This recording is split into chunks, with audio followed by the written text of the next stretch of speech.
detrás de los deliciosos chiles en nogada? ¿Qué misterios se esconden? ¿Cuál es su historia? Y mejor aún, ¿qué mitos se encierran? Pues estos y muchos más secretos nos los develó el investigador culinario y director de la Escuela de Gastronomía Mexicana, Edgar Salgado. Así que no te lo pierdas.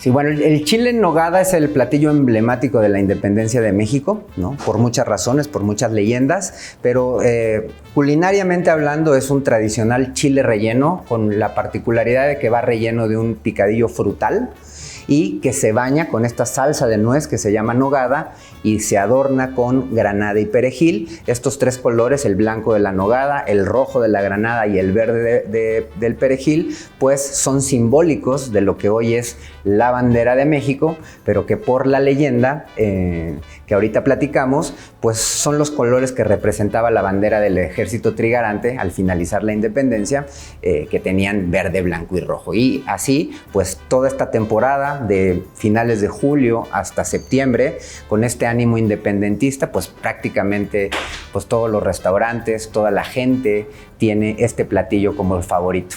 Sí, son estas dos casualidades, por el lado histórico ahí está, pero desde el punto de vista de este proceso de cuando tenemos disponibles los ingredientes, pues justamente de finales de julio a agosto es la temporada de la nuez de Castilla, ¿no? En primer lugar, que es el ingrediente principal de la nogada, pero también en la región de Puebla, de Tehuacán, ¿no? Y todos sus alrededores, es cuando se está levantando la cosecha de la manzana panochera, de la pera de leche, ¿no? Del durazno, y justamente son estas frutas las que le dan la personalidad al relleno, al picadillo del que va pues justamente relleno el chile en nogada. Hay principalmente dos versiones, pero la que tiene más peso y la que ha agarrado más peso en los últimos 100 años es la que está vinculada con el ex convento de Santa Mónica, ¿no? La historia cuenta que el 24 de agosto de 1821 se firman los tratados de Córdoba. Los firma por el lado de los independentistas Agustín de Iturbide, y el virrey en ese entonces de la Nueva España, O'Donoghue, firman en la ciudad de Córdoba los tratados. Entonces, el ejército trigarante tiene que hacer este recorrido hacia la Ciudad de México para ese hecho histórico de la entrada triunfal por la Ciudad de México y lo que es la calle de Madero, pero en ese camino, que hoy lo hacemos en 3 horas en sin tráfico, ¿no? Si no hay accidentes en la carretera Puebla, pues era a caballo desplazando un gran ejército y no era un camino rápido, ¿no? Ni sencillo. Entonces va a pernoctar el 28 de agosto en la ciudad de Puebla. Entonces ahí es donde empiezan los elementos muy casuales, muy icónicos de la leyenda. El 28 de agosto se celebra a San Agustín, ¿ok? Es el santo patrono de las monjas del convento de Santa Mónica, por un lado. Además, es el cumpleaños de Agustín de Iturbide, por eso se llama Agustín, porque estaba esa usanza todavía de nombrar a los hijos o a las hijas con el nombre del santo en el que habían nacido. Entonces cuenta la leyenda que se le ofrece un banquete a Agustín de Iturbide, justamente en el exconvento de Santa Mónica, y estas monjitas, que son agustinas, pues rápidamente crean de la nada este platillo tan emblemático y lo adornan con estos colores de la bandera que trae el ejército trigarante ondeando con el mensaje de la libertad, ¿no? Esa es la leyenda, y a partir de ahí pues empieza a construir todo este mito, toda esta parte romántica que muchos platillos tienen de la cocina mexicana, ¿no? Pero si empezamos a desmenuzar la historia y si analizamos la historia culinaria, pues vamos a poder estar en posibilidades no de dar una respuesta si fue real o no fue real, porque no hay ningún documento, no hay ningún escrito de la época que nos diga si es verdad, pero desde el punto de vista de la comida sí podemos decir: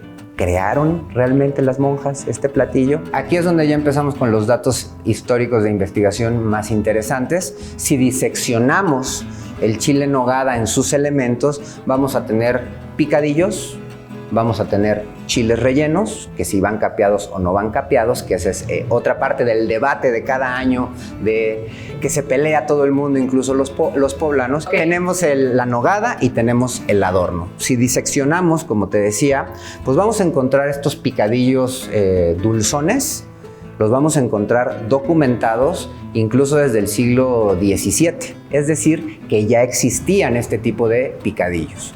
Después, los chiles rellenos, pues también forman parte de la historia virreinal de la cocina mexicana. Entonces ya existía, recapitulando, chiles rellenos de picadillos dulzones.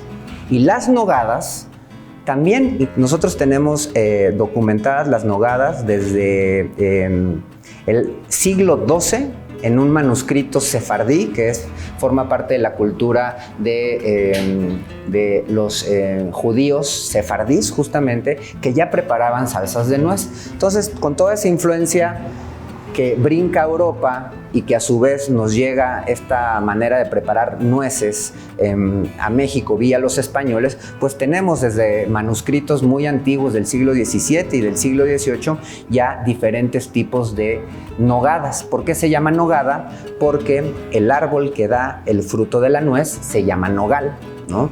Pero entonces ya tenemos todos estos elementos pues muy en la vida cotidiana de incluso 100, 150 años antes de este hecho. ¿Qué podemos nosotros inferir? Que muy probablemente estas monjas, que aparte los conventos eran unos laboratorios de cocina, de donde sale el mole poblano, de donde salen un montón de postres, de dulces que le dan identidad no solo a la cocina poblana, sino a toda la cocina del país, pues muy probablemente estas monjas agustinas pues ya tenían diseñado este platillo, porque aquí entra un elemento muy importante en la cultura religiosa gastronómica de este país.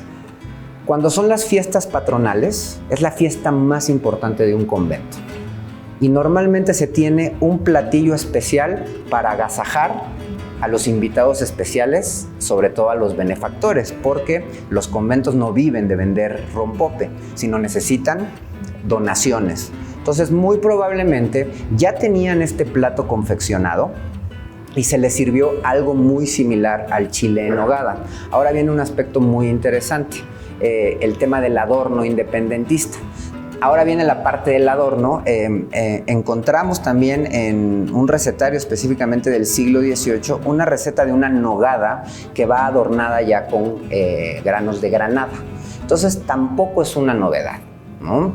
Entonces, lo que podemos decir es que no queremos destruir el mito, ¿no? El mito, porque al final de cuentas este gran plato necesita como de esa parte romántica, ¿no? Que nos da identidad, pero ya estaban todos los elementos dados con mucho tiempo de anticipación, y estas monjas, supongamos que es real que va a pernoctar en Puebla, entonces ya tenían ese platillo y simplemente pues se lo acomodaron a don Agustín y muy probablemente le agregaron pues esta granada que ya se usaba en las nogadas y le pusieron el perejil. Ahora hay una cosa muy interesante. Si realmente eso hubiese sucedido, en los recetarios de cocina de esa época y los subsecuentes, ¿no? Que hay documentos muy importantes de cocina, por ejemplo, en el año de 1831, ¿no? Es el primer libro de cocina publicado en México y que recapitula pues, cómo se comía aquí, y hay chiles en nogada, y hay chiles rellenos, pues podríamos ya empezar a ver ese tipo de recetas, ¿no? Pero en realidad lo tenemos documentado hasta el año de 1872, es decir, 50 años después es cuando empezamos a ver realmente en los documentos históricos este tipo de chile relleno adornado con la granada y con el perejil. Y también hay que tomar en cuenta que las nogadas antiguas eran salsas de nuez de muchos ingredientes, incluyendo el chile, nogadas rojas. Y esta receta, que es muy particular de esta nogada, porque lleva nuez de Castilla, porque lleva jerez o vino blanco, porque además lleva queso fresco, queso de cabra, las empezamos a ver hacia finales del siglo XIX. Entonces, para nosotros es muy revelador que es demasiado tiempo entre la leyenda y la aparición de estas recetas como la conocemos hoy en día, como para que verdaderamente este hecho histórico tan importante importante, no hubiese tenido un impacto como en la sociedad. Entonces nuestra versión, nuestra idea es que después de la revolución hay un ánimo de autodefinirnos como mexicanos. Ajá, 100% nacionalista, porque llevamos 100 años de independencia, pero con todavía influencias francesas, todavía influencias españolas. Entonces los postrevolucionarios dicen que somos como mexicanos. Entonces ahí es donde surgen los estereotipos desde la vestimenta. Todos los mexicanos somos charros, los hombres, y todas las mujeres somos chinas poblanas. Y esa es una imagen que se exporta al mundo, ¿no? Y desde el punto de vista de la alimentación, se termina eligiendo al mole poblano de guajolote como la gran bandera nacional. Es por eso que también fuera de México lo que más se conoce es el mole poblano, y está documentado todo ese proceso de charlas de intelectuales y qué somos alimentariamente hablando, pero se menciona al chile en nogada en algún momento, y hay un personaje que juega un papel muy importante en este proceso de consolidación del mito, que es don Artemio del Valle Arizpe. Él es un escritor, él es un poeta, él es un cronista. Incluso en el año de 1927 publica una columna en el Universal con la leyenda del mole poblano, que es una leyenda mágica, que esa la podemos abordar en otro momento. Pero en un libro de crónicas de la década de los 40 del siglo pasado, publica la leyenda del chile en nogada, pero no la que está vinculada con las monjas. Publica la otra leyenda, que había 3 enamoradas en Puebla que tenían a sus galanes en el ejército trigarante, y a sabiendas que iban a pasar por ahí, se pusieron de acuerdo. Una recibe influencia divina, ¿no? Le pide consejos a San Pascual Bailón, que es el santo patrono de las y los cocineros, y le da las directrices, las indicaciones de cómo preparar este platillo. Y esa es la leyenda que publica, pero yo me imagino que en el Vox Populi, ¿no? en los chismes de calle, toma mucho más poderío la leyenda de Agustín de Iturbide por el ánimo independentista, y es la que a partir de ahí, de mediados del siglo pasado hasta ahora, es la que ha ido cobrando como mucho más fuerza. Entonces, ¿se le sirvió? No lo sabemos, probablemente sí, pero pudo haber sido otro tipo de nogada con alguna otra personalidad, ¿no?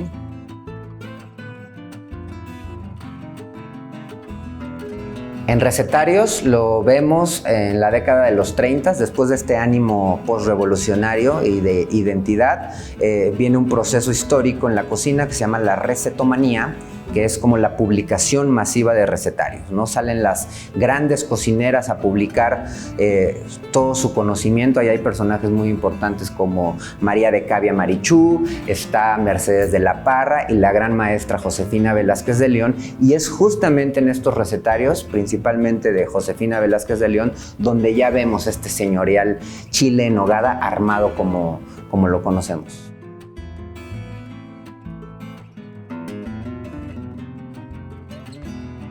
La historia nos da la respuesta. Hoy en día hay que entender que todo es una cuestión de gustos, ¿no?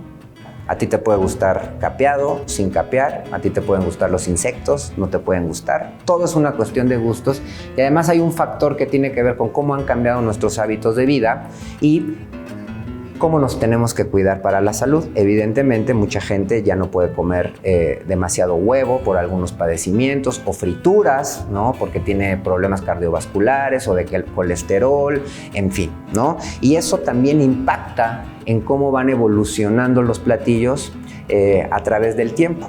Pero si nos vamos a la época virreinal, vamos a ver que todos, sin excepción, todos los chiles rellenos, por indicación de estos manuscritos antiguos, van capeados, porque además el huevo es sinónimo de opulencia, es sinónimo de elegancia, y este capeado también simboliza el color dorado del oro. Entonces también es como establecer, dime qué comes y te diré quién eres, desde un punto de vista sociocultural, pero en la técnica culinaria vamos a ver todos los chiles rellenos capeados. Sí hay chiles rellenos sin capear, pero en los manuscritos nos indica chile capón. Cuando vemos un chile relleno capón, todos también, absolutamente todos, van sin capear. ¿Y qué significa capón? Es un término que se toma de las aves, ¿no? Podemos ver recetas también de gallos capones, es decir, que han sido capados, les han quitado los testículos y tienen otro crecimiento y tienen otro sabor en la carne. Entonces ese término se lleva a los chiles rellenos para decir, este chile ha sido capado, se le han quitado los huevos y por lo tanto no van capeados. Entonces, en nuestra documentación, si el chile en nogada fuese sin capear, nada más por las prácticas de escribir recetas, diría chile capón en nogada. Porque el capeado es una moda de la época, más que una moda, es una usanza, ¿no? de la época, son usos y costumbres, ¿no? Y ahora, bueno, pues conforme ha ido pasando el tiempo y que este platillo se ha expuesto de una manera muy poderosa, pues vienen ahora las interpretaciones de los cocineros, ¿no? Que es, pues no sé, estuvo de moda hace unos 10 años aplicar una técnica de la deconstrucción, es decir, que los ingredientes como que los trabajas de manera diferente y tienes un cuadro precioso con granadas por un lado, con nuez por el otro lado. Pues también se han utilizado esferificaciones.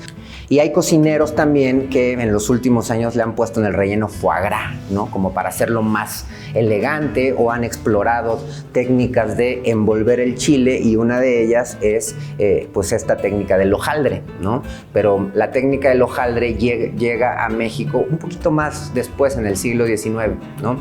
Con otras influencias. Entonces lo que estamos viendo ahorita pues es un debate muy intenso entre si va capeado o si no va capeado, qué tan válido es transformar este platillo tan icónico, si lo mantenemos como es o si lo ofrecemos desde un punto de vista atractivo, visual, de una manera diferente, ¿no? Pero pues mi manera de pensar, la postura de aquí de la Escuela de Gastronomía Mexicana, es que es un chile tan elegante, tan sofisticado y de alta cocina, que no necesita hacerle más, ¿no? Además, por el peso que tiene histórico en cuanto a la leyenda.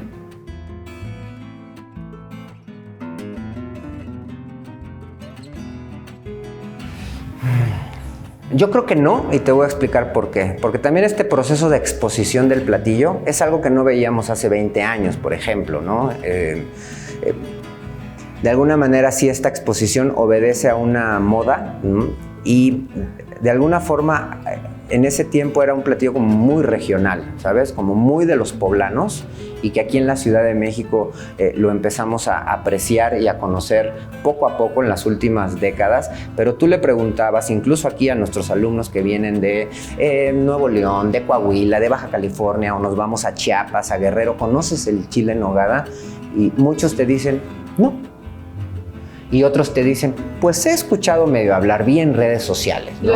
Lo he visto, pero realmente es algo como muy regional de Puebla. Y en este proceso de exposición, pues en los últimos años evidentemente los cocineros lo han retomado y lo han llevado a sus restaurantes en todos los rincones del país. Y entonces, como ha pasado con muchos de los platillos que son emblemáticos y de identidad nacional, yo creo que tarde o temprano, por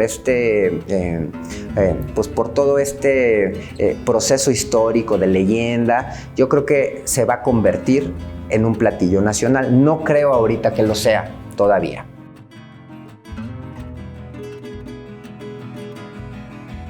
Son caros, pero coincido con algunas personas que dicen que están sobrevalorados. Ok.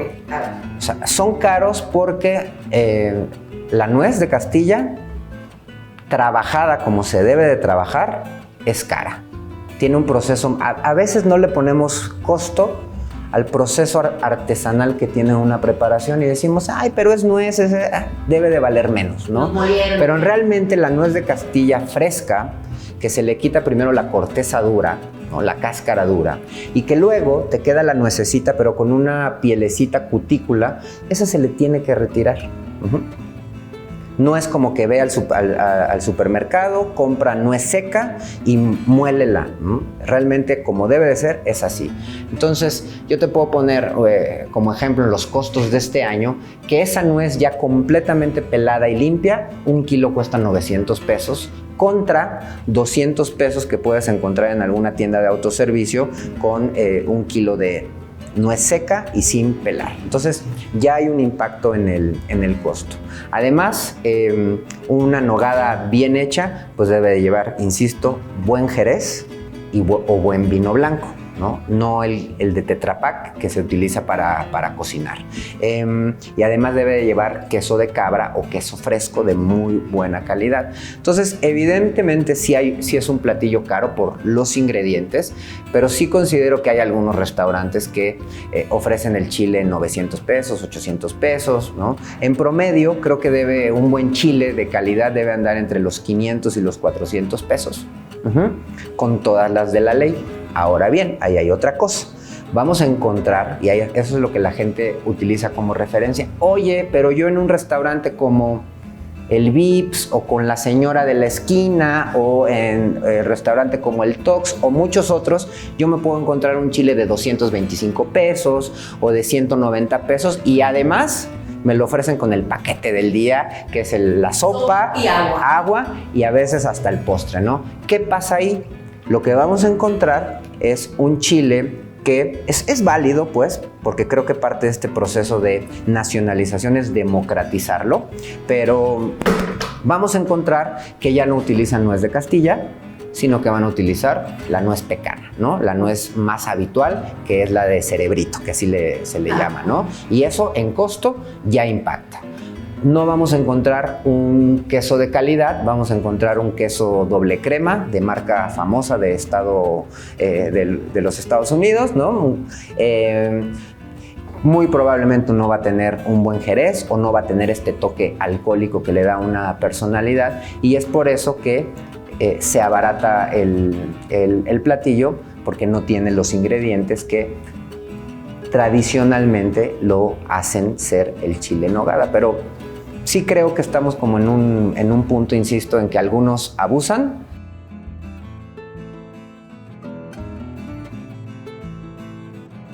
Sí.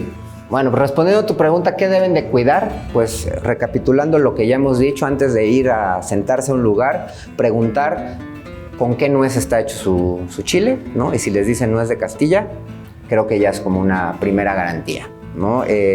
Si tiene queso fresco, también es un muy buen indicativo, ¿no? Entonces, como saber preguntar sin miedo a decir qué me voy a comer. Después, si están interesados en preparar algún chile en nogada, la receta de la casa de Esgamex, que es del maestro Yuri de Gortari, si buscan en Cocina Identidad en nuestro canal de YouTube, ¿no? Pueden poner Yuri de Gortari chile en nogada, les va a aparecer la receta de la casa, sin secretos, siempre sale. Si leen los comentarios de la publicación del video, la gente dice, me quedaron fabulosos, pero si no los quieren preparar y quieren probar la receta, pues durante todo este inicio de septiembre hasta el Día de la Independencia tenemos a la venta y por pedido chiles en nogada y además tenemos experiencias para aprenderlos a preparar aquí junto con otras nogadas históricas para poder comparar esos sabores y adicionalmente el día 13 y 14 de septiembre vamos a tener aquí en nuestro patio de la Vieja Casona un evento de degustación del chile en nogada con 3 nogadas históricas y adicionalmente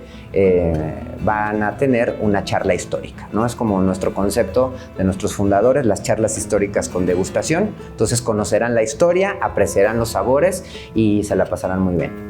Ahora ya lo sabes. Si estas fiestas patrias quieres un chile en nogada a probar, un brinco a la historia tendrás que dar. Muy buen provecho. 1TV, información útil.